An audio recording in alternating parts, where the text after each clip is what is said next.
왜 나에게 이런 일이 생겼을까? 제가 그런 아이를 가르치고 있으면서 내 일이 아니라고 생각했어요. 한 번 사는 인생인데 자기가 진짜 하고 싶은 거를 잘 못하는 것 같아요. 그래서 그거를 할 수 있는 힘을 키워주는 때가 자폐하는 때인 것 같고. 오늘 넥스 드로앤드류 최종 합격자 5인에 드신 오지은님 모셨습니다. 저는 그 메시지가 되게 신선했었거든요. 우리도 가끔은 자폐하자 라는 메시지가 딱 확 꽂힌 거예요. 그 메시지는 어떻게 나오게 된 거예요? 처음에는 이 아이들은 내가 도와줘야 되고 내가 도와주면서 이제 좀 보람을 느끼고 했었는데 그 아이들의 특징 중에서 되게 상동 행동이라는 이렇게 반복적인 행동을 하는 것들이 좀 있어요. 근데 그것들을 치료해서 없어졌으면 좋겠다 하는 요구를 좀 많이 하시는데 보다 보니까 저희도 알게 모르게 되게 많이 하고 있는데 그런 행동들을 그쵸. 무의식 중에 하는 뭐 손톱뜯기라던가 뭐 다리도 많이 떨고 재밌는 거 반복해서 계속 보는 사람들도 있고 그런데 왜 그 아이들은 좀 눈에 띈다고 그거를 고쳐야 되나? 이 아이들을 이렇게 변화시키는 게 과연 이 아이들은 정말 행복할까? 이런 생각도 들게 되고 그냥 자기가 집중해서 자기 안에서 몰입하면은 이 아이들은 주변 서라운딩도 사실 상관없이 자기가 행복해질 수도 있는 능력이 있는 거잖아요. 그쵸. 저 지은님 지원서에 그 말이 너무 좋았어요. 우리 모두 그 정도의 차이일 뿐이지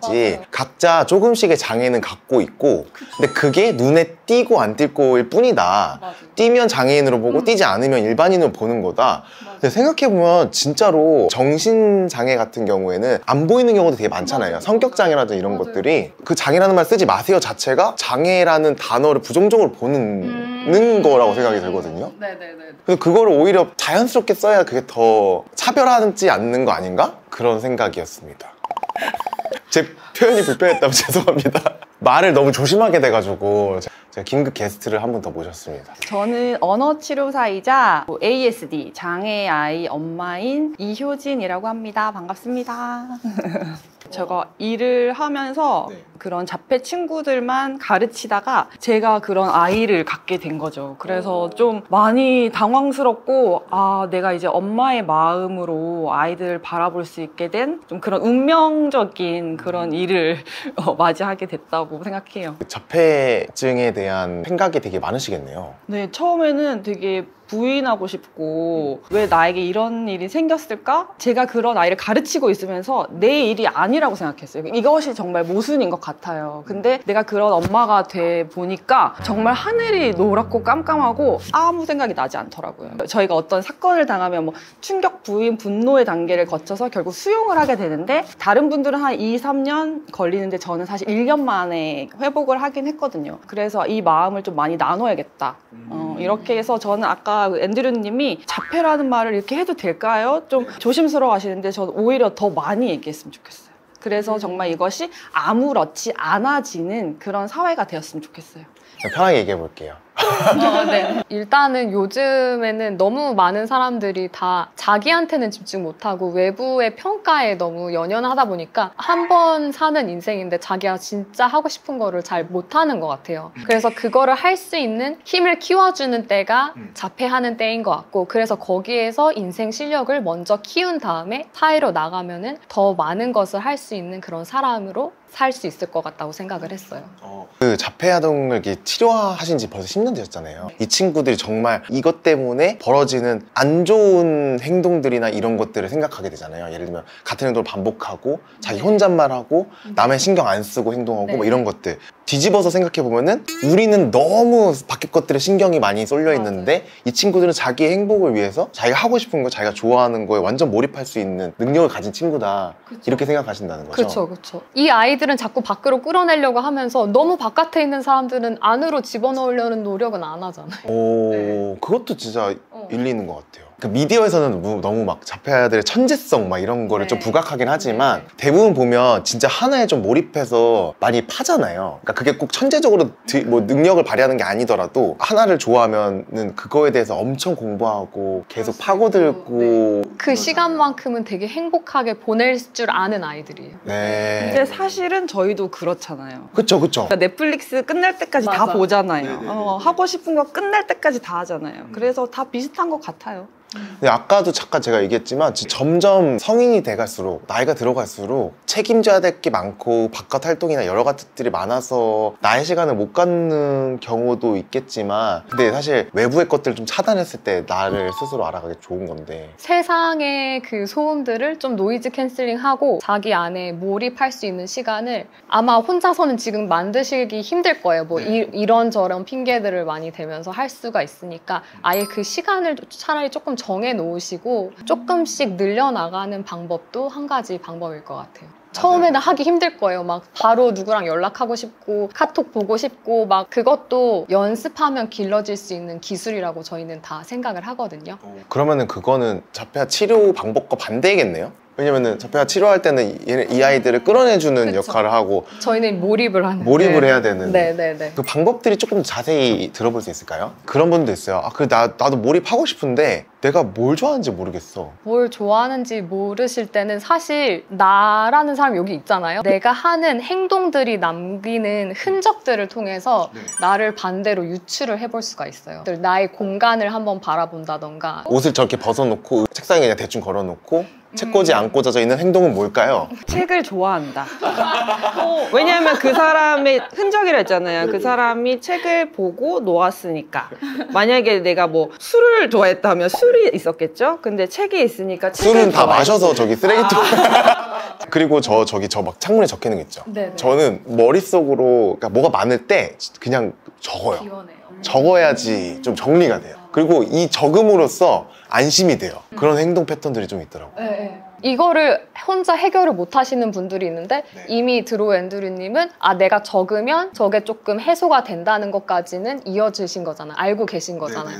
그것들을 못 하시는 분들은 이제 여러 가지 방식들이 있는데 그거를 자기가 이렇게도 해보고 저렇게도 해봤을 때 가장 효과성이 큰 건 뭔지는 자기가 느낄 수 있거든요. 트라이얼 앤 에러를 통해서 파악을 할 수 있는 거예요. 그러니까 우리 모두 어느 정도 문제점이 있는데 그게 눈에 띄어날 때 장애인이라고 부르고 그게 눈에 안 띌 때 그냥 일반 사람이라고 부르는데 그게 스펙트럼이란 말처럼 다 있는 거잖아요. 맞아요. 근데 꼭 장애 판정을 받은 사람들만 그런 행동 분석을 하고 그럴 필요가 없는 거죠. 아니에요. 내 스스로 내가 판단해 볼 수 있는 거죠. 네, 저희한테도 너무 필요하기 때문에 왜 우리 아이들한테만 이 기법을 사용해요? 이 행동주의 원리라는 거는 사실 모두를 위해서 심지어 동물들한테도 적용하니까 좀 그렇다라는 이야기도 있지만 어떻게 보면 그렇게 단순한 원리들이기 때문에 동물들한테도 적용할 수 있는 건데 우리 인간들한테는 다 오히려 적용하면 좋은데 저희 이 치료의 분야에만 너무 한정돼 있는 상황이 또 한편으로는 안타까워서 자기 개발 쪽에서도 얼마든지 활용할 수 있다는 생각에 저는 제가 말끝 흐리는 버릇이 있다는 걸 알고 있거든요. 근데 이거를 안 지 1년이 채 안 됐어요. 어떻게 알았냐면요. 제가 스타트업에 가서 파운더 분들 중에 한 분이 계시는데 말끝을 되게 흐리는 거예요. 그래서 그때 약간 거울 치료처럼 요즘에 거울 치료 많이 하잖아요. 말을 되게 흐리니까 약간 전달이 안 되네 라는 거는 인지를 하고 나도 이러고 있네 인지를 하고 고치려고 하는 중에 있는 단계예요. 지금. 네. 그 거울 치료라는 말 요즘에 많이 하잖아요. 그래서 그런 거를 통해서도 자기를 좀 되돌아볼 수도 있는 것 같아요. 그거 어떻게 해요? 나 스스로 이렇게 녹화해서 보는 방법도 있나요? 네, 셀프 모니터링. 네, 셀프 모니터링이라고 하고 나 혼자 산다에서 되게 저는 보면서 이거를 더 많은 사람들이 해봤으면 좋겠다라고 생각을 했던 건데. 근데 그거 하고 싶어도 저도 또 브이로그도 해봤잖아요. 들고 틀면 다니고. 의식하게 돼요. 그게 의식하게 돼요. 노출을 해줘야 돼요. 걷는 거 이렇게 걷거든요. 어차피 모든 곳에다 저희가 뭐 카메라 설치하고 할 건 못하니까 제일 오래 활동을 하는 공간에 몇 날 며칠이고 그냥 세워두면서 일정한 시간에 찍어요. 그러면 처음에는 드로우 앤드님이 말씀하신 것처럼 진짜 의식해요. 근데 그게 계속 거기에 있잖아요. 익숙해진 그 노출된 환경이 되잖아요. 그럼 어느 순간부터 그게 그냥 나의 환경이 되기 때문에 그 다음부터는 의식을 아마 덜 할 거예요. 그러면 그때부터 나의 모습이 진짜 나타나고 거기서부터 한 며칠간 기록을 똑같은 시간을 계속 해보세요. 그러면 그거를 기저선이라고 볼 수가 있어요.